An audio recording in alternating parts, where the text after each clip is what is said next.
let's dive into an idea from the psychologist Carl Jung about the figure of Jesus. And I gotta warn you, it's an idea that really challenges what most people, whether they're believers or not, think they know.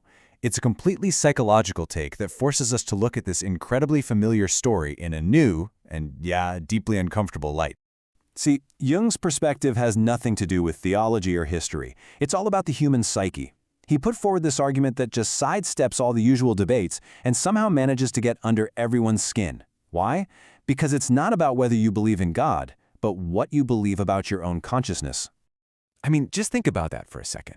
What if the entire point of this story wasn't to offer us a way out of the human condition?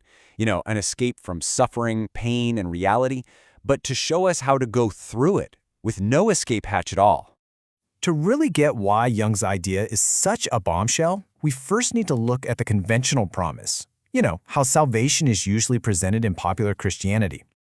You start to see a pattern here, right? The central theme is rescue. It's a promise of salvation from things, relief from guilt, freedom from suffering when you get to heaven. It basically frames Jesus as the ultimate rescuer who provides a way out of all the harsh realities of the world. This is the version most of us know.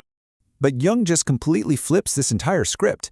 He comes along and suggests this radical psychological reframing, arguing that the real and frankly much more difficult message got buried under centuries of theology that was designed to make us feel, well, comfortable. And this is it. This is the core of his whole argument. Consciousness without escape. It's the demand that you stay fully present, fully aware of reality exactly as it is, no matter how painful, without hiding in comforting illusions, without denial, and without hoping that some outside force is going to swoop in and save you. And the difference is just stark. Where popular religion offers you an escape, Jung sees a call for consciousness. Where it promises rescue, Jung sees the tough reality of inescapability. Comfort gets replaced by acceptance. And salvation, it's not about being saved from your life, it's about being transformed by it. It is a complete 180 of the popular message. For Jung, the perfect, most powerful example of this is right there in the Garden of Gethsemane. He saw this scene not as some theological test, but as a profound psychological crisis. The moment when a human consciousness confronts an inescapable, horrifying reality. And the text is so explicit about this. This isn't some serene, divine acceptance. This is raw human horror. It's describing a consciousness that fully understands the suffering that's coming and is just completely overwhelmed by it. It's a state of pure, genuine dread. And here it is. This is the plea. According to Jung, this isn't just a prayer. It's the universal cry of every single human consciousness when we're faced with suffering we can't avoid.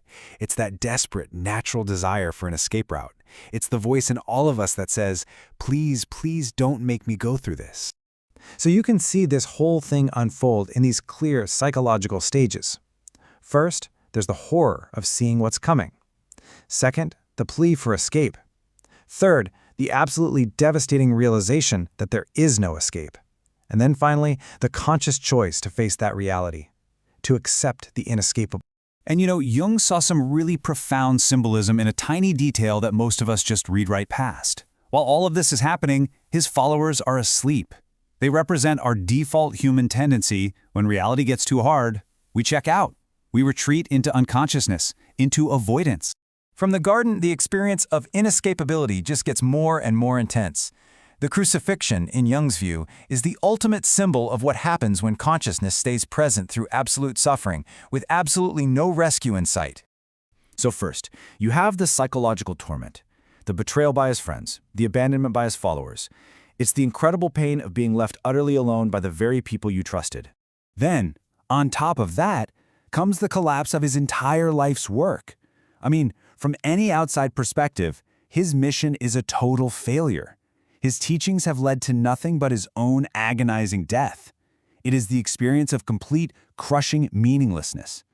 But the final layer, that's the most devastating. It's not just being abandoned by other people. It's the perceived absence of the divine itself.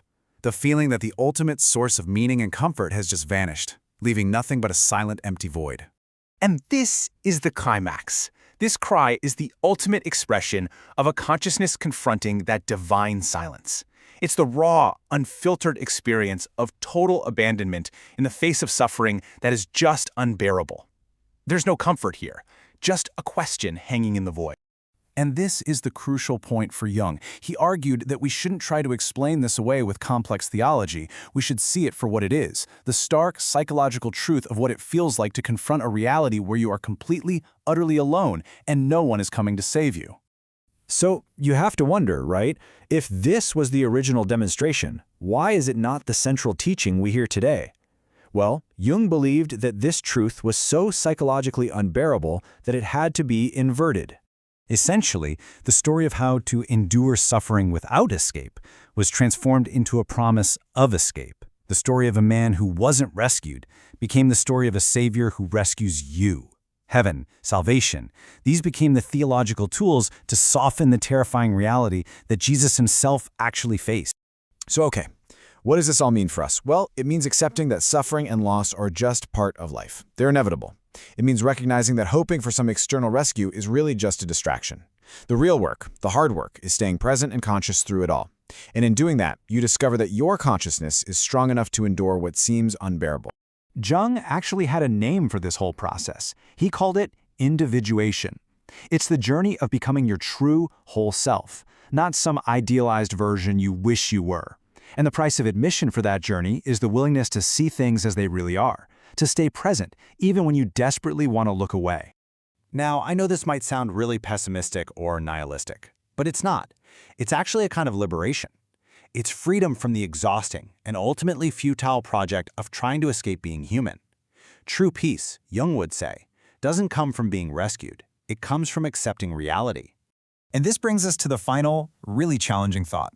Life is going to present every single one of us with a cup of suffering that we cannot avoid. That part isn't a choice. The only real choice we have is this. Will we face it with full, present awareness, or will we spend our lives trying to run away from a reality that can't be escaped?